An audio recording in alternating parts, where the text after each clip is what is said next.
Hello guys, Matthew here and welcome back again to the Tech YouTube channel. As I said in my first review of a wireless mechanical gaming keyboard ever, Logitech's G613, feel free to check it out at the link in the right top corner, I will be checking out its also wireless companion, the G603 gaming mouse, which was actually released together with it, so let's get into it. With this model, Logitech aims to deliver high-end performance surrounded by their latest features, like the fast wireless technology called Lightspeed and brand new Hero sensors seen here for the first time, more on those later on. So all of that together with keeping the price of the product as low as possible. This end goal of keeping everything as affordable as possible is also indicated by the pretty modest bundle. Basically, beside the mouse and its vital components, batteries, receiver and an extension cable for the receiver, you won't get anything else. As you can see, the G603 has a really straightforward looking design. Its outer shell is basically completely based on the currently ongoing G403 and G703 models, having very clean lines, nothing too flashy about it, and with a bit of a different color scheme, just like the G613 wireless keyboard. Its body slightly drops off from left to right, so it's not considered ambidextrous, plus the back and forward buttons are only on the left side. It's completely made out of plastic, but that top gray portion and the sides have that almost rubberized soft feel to the touch, while the bottom has that typical plastic texture. Overall, the build quality is okay, feels decent and sturdy enough in hands. This top gray part can actually be removed with a simple pull, and doing that you'll be greeted by this pretty interesting access to the inside of the mouse. What Logitech has done here with this mouse is basically made the wireless versions of the G403 and G703 models more flexible, restructured its inner components and layout in terms of the battery, where we now have a slot for two AA batteries instead of an integrated one. This unfortunately makes the mouse a lot heavier, although its empty weight is around 89 grams, fully loaded it goes up to 135 grams. Thankfully, just as with my G602 mouse, which I have for many years now, you have an option to use only one battery if the mouse is too heavy for you, and like that you can expect about 110 grams of weight, which is closer to the wireless G403 and G703 models, but it can also depend on the battery you have, while in the end you have to have in mind that you will end up with half of the battery life. Logitech also took a very simple approach of that top cover. It basically hangs onto two magnets on the front, under the left and right clicks, while on the back portion of the mouse we also have few magnets holding it down. All of this doesn't sound too convincing in terms of being completely locked down. I don't think there should be any problems even with the magnets wearing off.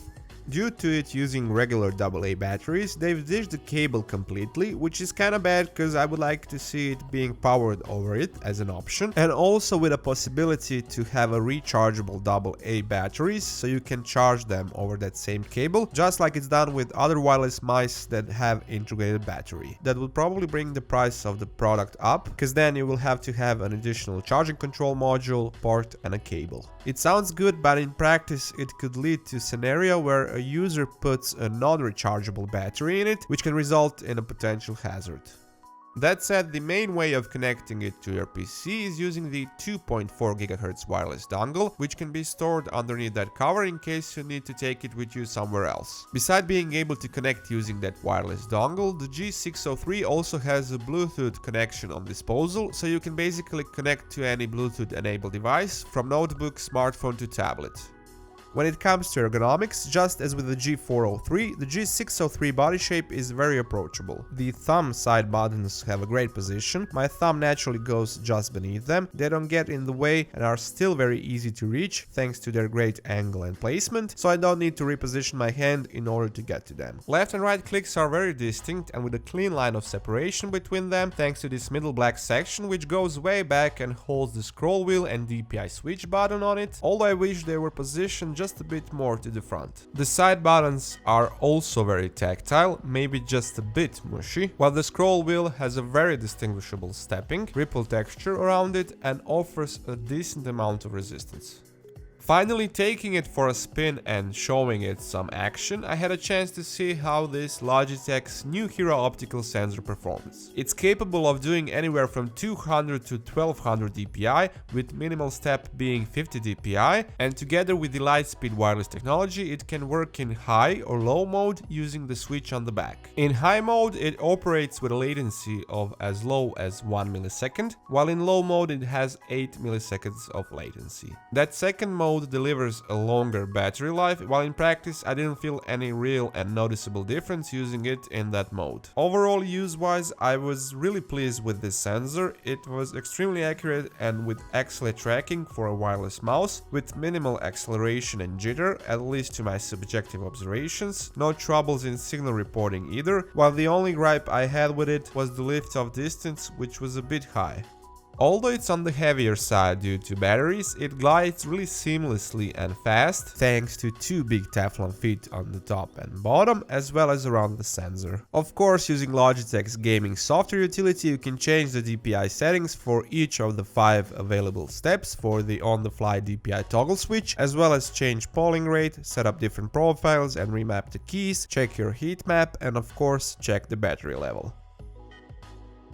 Speaking of it, since it doesn't have any glowing RGB or other non-essential lighting around it, except for the DPI LED indicator, the G603 with 2 standard AA batteries can last up to 18 months in low mode or up to 500 hours in high mode, probably even more if you choose to put something like high capacity analoop batteries in it. Although it comes in at a price of around $70, considering what segment it falls into on account of its technologies and features that it has, and that it's a wireless mouse after all, I think that the G603 has a good potential to become a popular choice. That's it guys for this time from me. Thank you once again for watching. Feel free to toss me a thumbs up if you like what you saw. That really helps me a lot. Leave a comment down below if you have any questions about this product or if you want to leave your suggestions. And of course, feel free to subscribe for content further down the line, or you can just check out some of my other videos from before. Until then, catch you later guys.